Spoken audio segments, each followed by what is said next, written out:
Welcome back in. Soon, the Toledo Symphony and Symphony Youth Orchestras, Toledo Ballet, Toledo Jazz Orchestra, and Toledo Symphony School of Music will all have a home together. Merwin Sue and Brett Loney are here this afternoon so we can learn all about the new Toledo Center for Live Arts. Thank you both for being here. Thank you. Thanks for having us. Of course. First, tell us about this new Toledo Center for Live Arts. What is it all about? Well, we're really excited. This is the first time that all of the parts of the organization that you just mentioned are physically in the same space.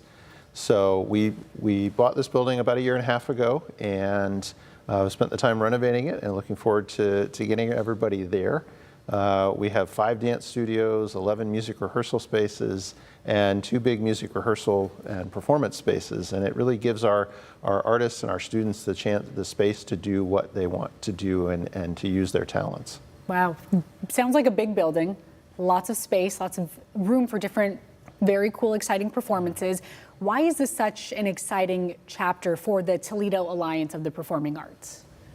Well, I think we've been spread out.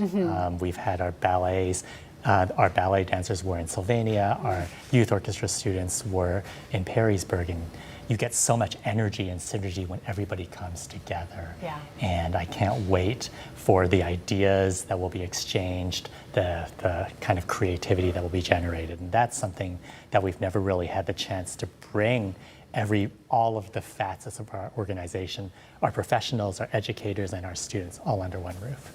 And that's an interesting point, because I'm curious how you see everyone collaborating. So now we've got the dancers, we've got the orchestra, they can sort of come together and play the music for the dancers. Is that what you guys are envisioning? There's a lot of collaboration built into what we do. We've never been in the same place to have those sort of daily conversations about, what the future can bring. Our root, the symphony and ballet's roots of performing together go back almost 85 years. Wow. Yeah.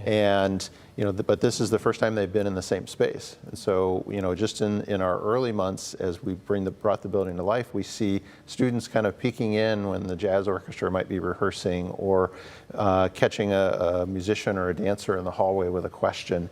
And some of it is the very structured moments that we want to have in the space, but some of it is just that time where all of this artistic talent is together and they're thinking and creating and doing things that we haven't even imagined yet. I like that you mentioned, you'll have dancers peeking in at the orchestra. You might get some dancers trying to learn some new instruments out of this, and maybe some musicians trying to learn some dance. So we absolutely have people who are taking adult classes and learning new skills. So it's a wonderful opportunity for them too. Very exciting. So obviously this will bring all the performers and the artists together. How does this sort of help the Toledo community become closer to the arts world? Oh, everything that we do is built on serving the community. And so, this space gives us the resources to meet our students' needs, but it's also meant to be a community resource as well. We hope to have this space available for other groups to come in and use and do performances and do rehearsals in this space, do events in this space. When we designed this and conceived this, it was really meant to be a community resource. And sorry, go ahead. Oh, it's all about flexibility too. We have these really wonderful, flexible spaces so that you can, on one evening, present a lecture, on another evening have adaptive dance or early childhood music education. So these sorts of possibilities are available to really expand our offerings to the community.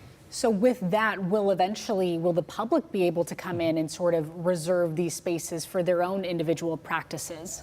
One of the things that we're really excited about is offering this to the public for those kind of events, but also we're adding a couple of small rehearsal and performance spaces that we haven't had before. So our chamber series, which is usually smaller groups of musicians coming together, we now have a studio where they can do performances for an audience of, let's say, 200. Wow. And it's a much more intimate setting.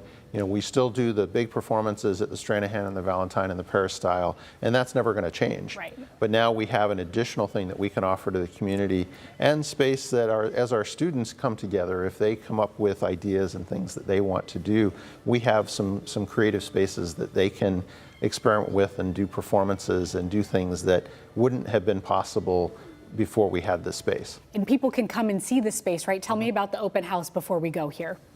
we're so excited to be welcoming the entire community on Saturday from 1 to 5. We're going to be featuring pretty much every aspect of our portfolio. We'll have music educators, dance educators, performances, and we'll have jazz combos and chances for our musicians to interact with anybody who comes in. There'll be scavenger hunts. We're just so excited. It's going to be so much fun. I think there's like a shoe zoo, so that you can try all of the different shoes that our dancers use. We have a sound safari too, so kids and families can come in and try out instruments that they may have never gotten a chance to do. Yeah. It's going to be a great family event, and we're excited to show this great community resource to all of Toledo. Great, something for everyone this Saturday, 1 to 5. Thank you both so much for being here this afternoon. Thank you. Pleasure.